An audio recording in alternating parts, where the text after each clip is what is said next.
jubilar. No ano jubilar, na tradição judaica, estamos aqui com o capítulo 25 do Levítico, está a ser referido àqueles traços, porém Lucas se remete a Isaías 61, que o povo estava no exílio, voltando do exílio numa situação desesperada. Aí, o ano da graça do Senhor. No ano da graça, depois de 7 semanas de anos, perdoavam-se todas as dívidas. Quem tinha comprado uma terra ou um terreno deveria devolver ao proprietário anterior, porque esse proprietário não era dono de terra, tinha um chão sobre o qual poder viver e tirar sua sobrevivência. Quem estava preso era para ser libertado. Estavam canceladas todas as dívidas, porque assim o povo retratava no seu meio o modo como era Deus. Cancelava dívidas, reconduzia presos à liberdade, fazia cegos caminhar por puro hesed, isto é, porque Deus quis ser bom com aqueles que não necessariamente eram bons. A misericórdia não é para quem merece, é para que o misericordioso mostre quem é. Este foi o primeiro discurso que Jesus fez segundo o esquema lucano. Tem caráter paradigmático. O que é um paradigma? Para que não esqueçamos, o paradigma do verbo cantar.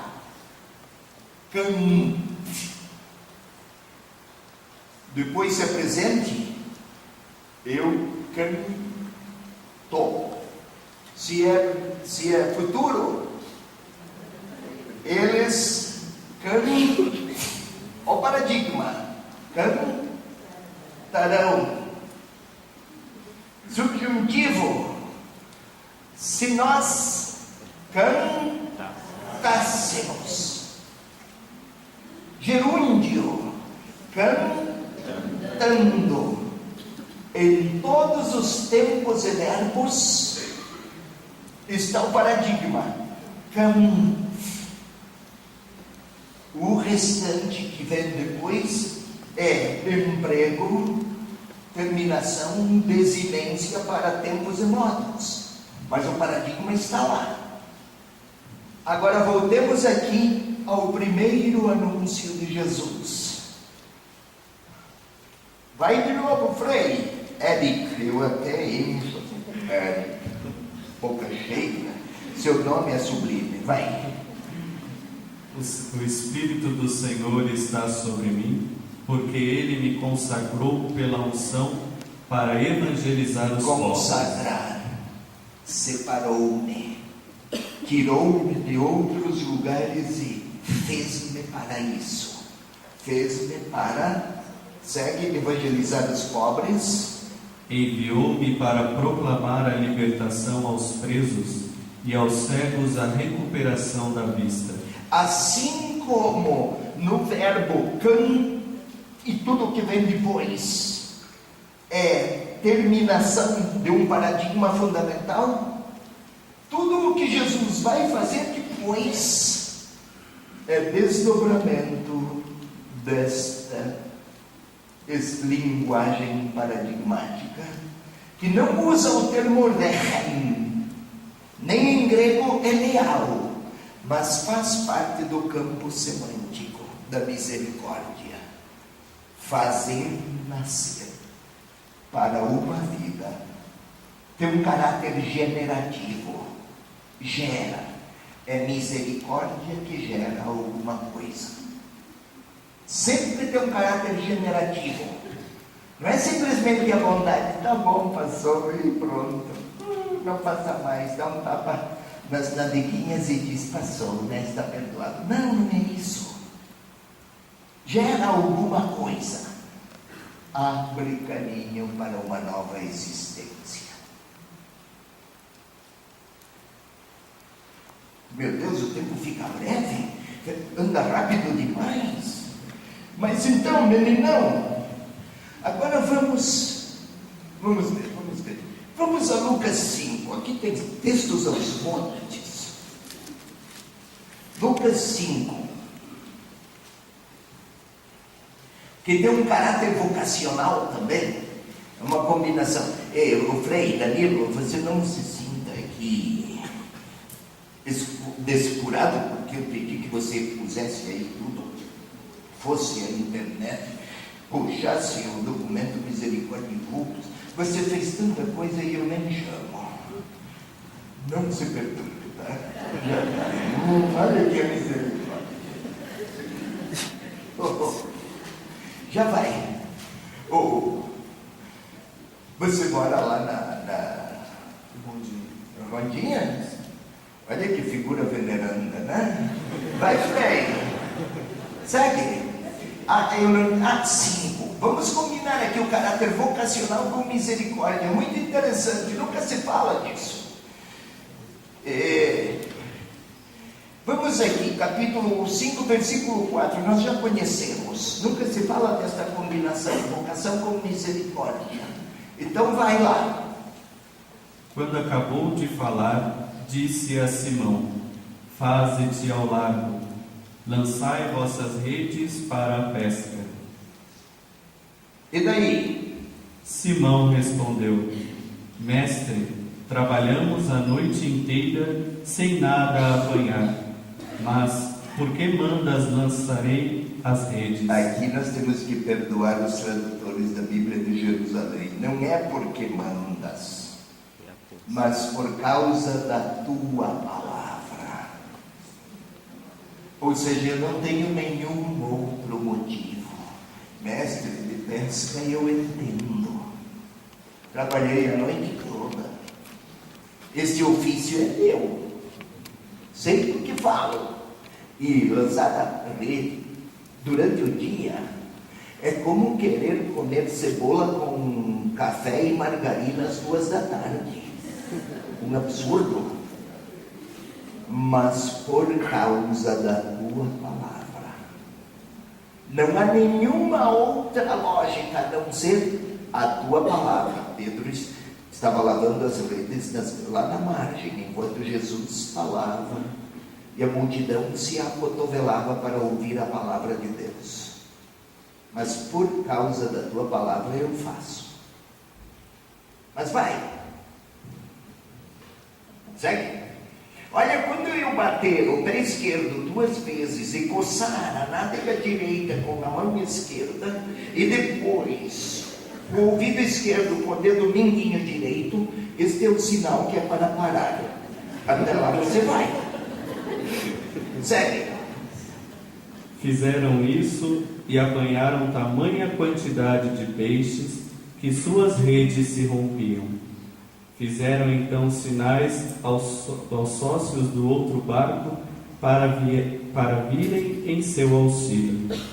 Eles vieram e encheram os 2 barcos a ponto de quase afundarem. Vamos ver um homem alcançado pela misericórdia.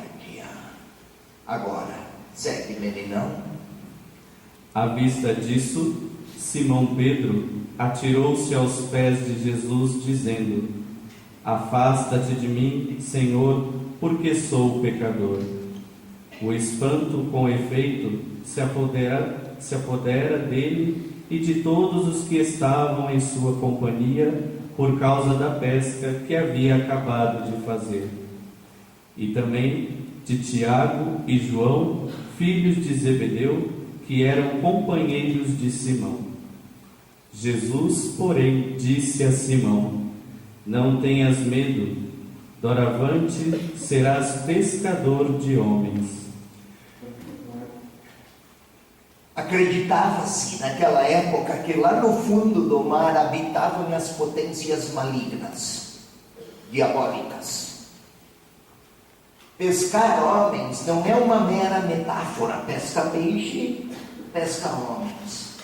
O peixe está bom que viva na água, mas que homens vivam no fundo do mar significa estão dominados pelas potências do mal de qualquer natureza.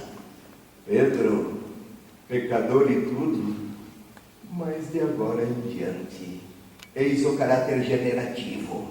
Não porque Pedro é bom pescador, ele é bom pescador de peixes, mas por causa da palavra, foi feito capaz de participar daquele ministério inicial. Qual é?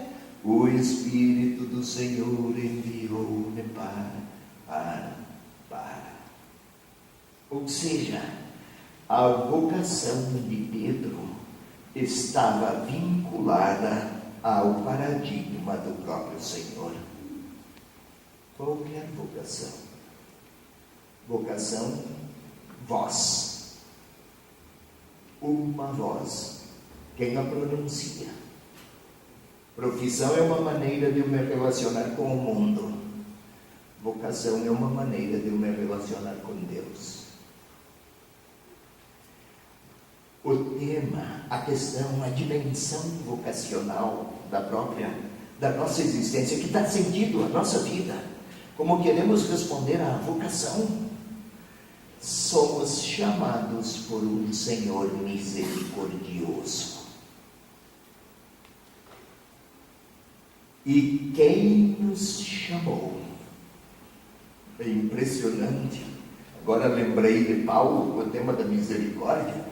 Coitado, eu até esqueci do Papa agora. Mas vamos com a Sagrada Escritura, que eu acho que ele concorda, o Papa. Vamos fazer uma visita. Agora eu lembrei. 2 Coríntios, capítulo 4, versículo 6. Para associar misericórdia com vocação. Depois nós voltaremos a Lucas. Eu não posso esquecer o paradigma. Mas vamos lá. 2 Coríntios, ele está escrevendo, mas esse Danilo é muito eficiente.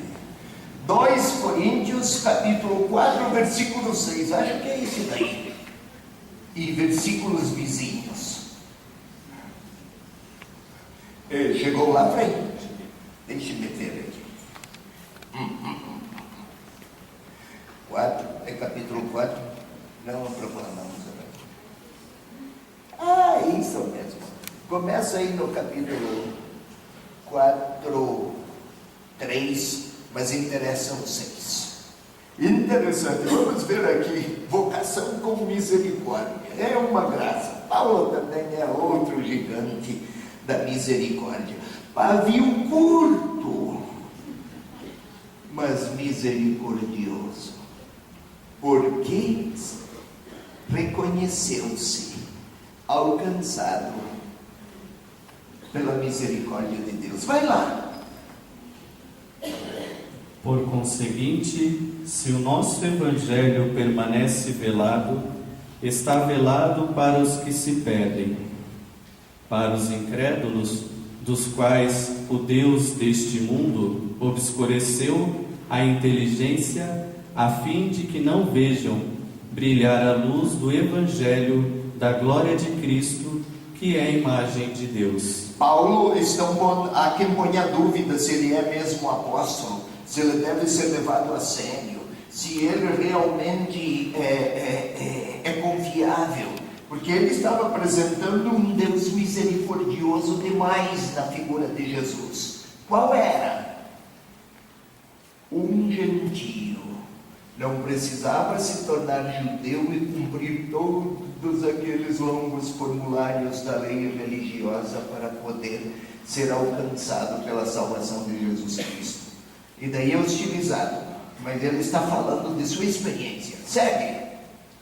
Não proclamamos a nós mesmos, mas a Cristo Jesus Senhor. Não proclamamos a nós mesmos, mas a Cristo Jesus Senhor. Tá, vai. Quanto a nós mesmos, está falando de si agora, vai. Apresentamo-nos como os vossos servos por causa de Jesus. Por causa de Jesus, quando ele usa esta frase, por causa de Jesus, é sempre em contexto, essa expressão, por causa de Jesus, é sempre em contextos paradoxais, que ele sofre, mas vale a pena por causa de Jesus. E daí? Por enquanto, Deus que disse. Por quanto? Porquanto Deus que disse. Frei. Vai. Do meio das trevas brilhe a luz. Foi Ele mesmo quem reluziu em nossos corações. Olha aí. Para fazer brilhar o conhecimento da glória de Deus que resplandece na face de Cristo. Está bem. Segue. Para ele estava se referindo à sua vocação. Porquanto, do mesmo, assim como no meio das trevas brilhou a luz, está se referindo à criação. Ele, sua vocação, significou um chamado. Vai ao passo seguinte agora. 4 e outros. 7. Trazemos, porém, este tesouro em vasos de argila, para que esse incomparável poder seja de Deus e não de nós. Somos atribulados por todos os lados, mas não esmagados, postos em extrema dificuldade, mas não vencidos. Mais adiante ele vai dizer: já que por misericórdia de Deus fomos revestidos deste ministério, então a força que tenho e que vivo é qual? É saber-me alcançado por sua bondade. Eu, perseguidor outrora, evangelizador agora. Ainda na 2 Coríntios, vamos ao capítulo 12. Sempre para associar vocação com missão. E para explicar de onde vem a força da misericórdia mediante a qual se sente alcançado pelo Senhor. E quando temos paixão pela missão, esta paixão não está ligada a uma experiência de fé. Quem é capaz de sofrer por uma causa é porque foi antes alcançado por uma grande graça. A acomodação na missão está ligada à falta de percepção da grandeza do amor de Deus. Quando estou desmotivado, também as minhas relações com Ele não estão bem. 12:7. Vai lá. Já que essas revelações eram extraordinárias, para eu não me encher de soberba, foi-me dado um aguilhão na carne, um anjo de Satanás para me espancar, a fim de que não me encha de soberba. O anjo de Satanás, quase sempre aguilhão na carne, foi associado ao longo da história com tentações sexuais, carne. A exegese depois caminhou, talvez uma doença de pele no rosto, que lhe causava maus odores. E um evangelizador cheirando mal com a doença, a fisionomia desfigurada, não ajuda. Hipótese. Hoje já se aceita melhor que o aguilhão na carne eram os adversários, os judaizantes. De qualquer maneira, eis a hostilidade, e ele precisando lidar com isso. Vai! A esse respeito, 3 vezes pedi ao Senhor que o afastasse de mim. 3 vezes não significa pedir uma vez, outra vez, como se fosse uma novena, né? E de 9, se for de 8, você põe a novena. Se eu rezou um dia a mais, quebrou a corrente. Não é 3, no sentido aritmético. Em caráter duradouro e permanente eu fiz este pedido. Vai! Respondeu-me, porém, basta-te a minha graça, pois é na fraqueza que a força manifesta todo o seu poder. Temos problemas de tradução, não é basta-te. Basta-te significa é bastante, que você chega, você já tem o suficiente.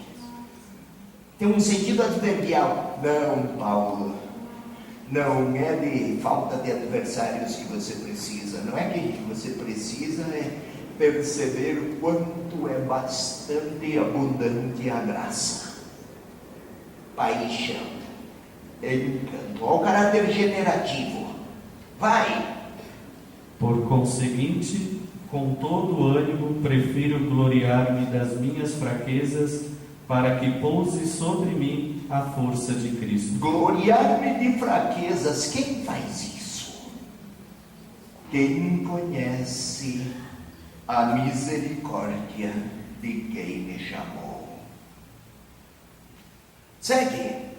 Por isto, me comprazo nas fraquezas, nos opróbrios, nas necessidades, nas perseguições, nas angústias por causa de Cristo. Por causa de Cristo. Olha aí, necessidades, perseguições, por causa de Cristo.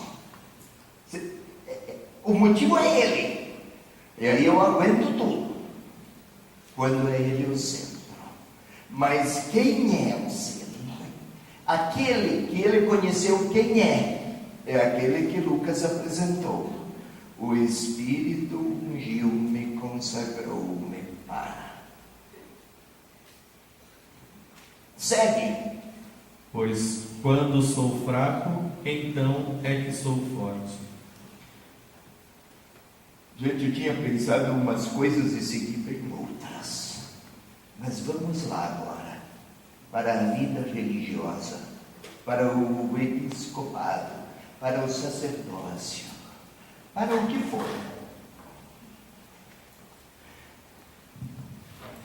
Se nosso modo de ser e de agir não for retrato humano da misericórdia de Deus, o que fará Ele com as nossas renúncias?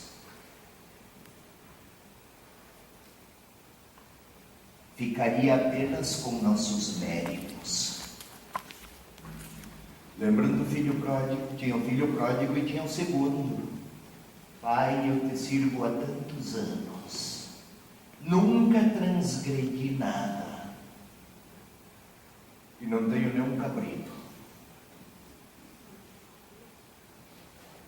O pai, para ele, era um devedor que deveria compensar os méritos. O primeiro não era bom, tinha feito tudo o que fez, mas ele tinha o quê? Ele só tinha o pai e sua bondade. Não tinha outro direito, já tinha recebido tudo e dilapidado tudo. Ficou o quê? Só a tua bondade, Pai. Tem chance para mim? De qual deles aquele homem foi mais pai? É fácil entender. E a parábola é de o pai, não o empregador. O que nos é pedido, e que o Papa aqui pode preparar daí já o primeiro e o segundo parágrafo do documento, o que o Papa insiste e enfrenta dificuldades da Cúria Romana, porque facilmente se quer ver um Deus juiz que dá prêmios a quem tem méritos e compensa quem nunca erra. Assim como na parábola, assim como Paulo se sentiu alcançado pela misericórdia de Jesus Cristo, e tudo o que ele faz é resposta ao Senhor misericordioso, que por ele se voltou compassivo, e por isso ele se tornou intrépido em ser sinal da bondade de Deus.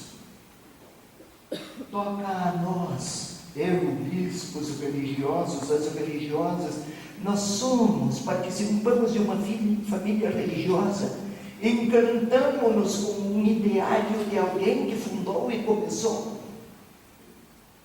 Se o nosso modo de responder ao Senhor não contemplar um Deus misericordioso seremos o retrato de um outro Deus. E às vezes desfigurando o Deus e a nós. Se faltar misericórdia no nosso modo de ser, desfiguraremos a Ele. E desfiguraremos a nós. Daí que o exercício da misericórdia, cada um no seu âmbito, e não se trata só de ir lá nas comunidades, nas favelas, lá precisa muitíssimo, mas onde estivermos, no trabalho que nos é pedido, que às vezes temos que cuidar também de burocracias, e isto incomoda, mas se não fizer, piora tudo. Mas também lá é um lugar para ser competente, dedicada,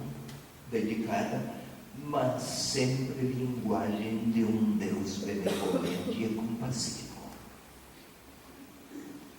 Não se trata, misericórdia não está ligado à instituição, mas à disposição interior. Pode pôr ao início, olha aí, Jesus Cristo é o rosto da misericórdia do Pai. É o primeiro parágrafo este? É, sim.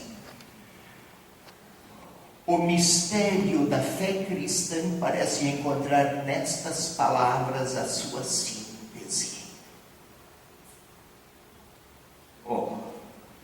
Jesus Cristo é o rosto da misericórdia do Pai. Vem cá, irmãzinha. Imaginem que vocês nunca ainda não a tivessem visto. Sobe aqui, irmã. Vem cá, irmã. Vem comigo. Vamos para o palco. Não vamos perder a chance de aparecer. Eu quero falar de misericórdia, rosto da misericórdia do Pai. Qual é o seu nome, irmã? Irmã Maria de Fátima. Vem cá, irmãzinha. Vem cá. Assim, olha. Olha assim. Vira aqui. Vira. Fique de costas. Isso. Imaginem que vocês não a conhecem e não sabem que é ela. Dá para ver que é uma religiosa, né? Que é uma irmã. Que é uma mulher, mas ainda não se sabe quem é. Vira ele. Quem é? É a irmã Maria de Fátima. Agora, fiz isso só para... Pode vir aqui, irmã. Fica aqui perto de mim que eu me sinto mais seguro e inspirado. Agora vamos à frase: Jesus Cristo é o rosto da misericórdia do Pai. Aqui tínhamos uma irmã sem rosto, de costas. É religiosa. Não diz nada, a não ser que institucionalmente se reconhece aí uma religiosa. Agora esta religiosa tem nome: Maria de Fátima, com história, suores, serviço, amor, sorriso. Agora eu conheço uma religiosa, Maria de Fátima. Sem misericórdia eu poderia falar de Deus como de uma religiosa de costas. Gente, eu não estou fazendo aqui esses jogos de cena aqui, não é para o que quero fazer cenas para adolescente compreender. Não. É que nós nos acostumamos tanto com as frases que nem percebemos o alcance delas. De novo, podemos falar de Deus olhando-o de costas. E podemos nos deixar olhar por Deus, que sorri, que ama, que é materno, que abraça, que afaga, que acolhe, que perdoa. Tudo isso que faz parte do campo semântico da misericórdia. E eu, a irmã Maria de Fátima, a irmã Teresinha, o Frei Érico, cada um